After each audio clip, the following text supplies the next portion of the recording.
ક્રિસા વેગડ તમને સરસ મજાની વાત સંભળાવીશ.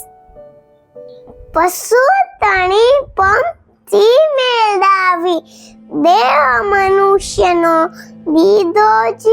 દીધીજી અનંત કાળ રળવળતો જોઈને કરુણા અતિશે કીધી.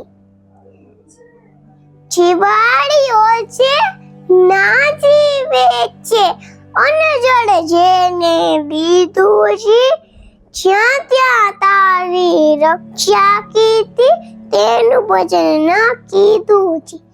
આપણે તો નિમિત્ત માત્ર છીએ, કરતા હરતા તો ભગવાન જ છે. નિમિત્ત કરે છે નાથજી આપણને સદાય, નિમિત્ત કરે છે નાથજી આપણને સદાય. કામ કરે છે હરિ પોતે, કામ કરે છે હરિ પોતે, ભૂલવું નહીં કદાય, ભૂલવું નહીં કદાય. તમને મારા વિડિયો ગમ્યા હોય તો લાઈક, શેર, સબસ્ક્રાઇબ કરવાનું ભૂલતા નહીં. જય સ્વામિનારાયણ.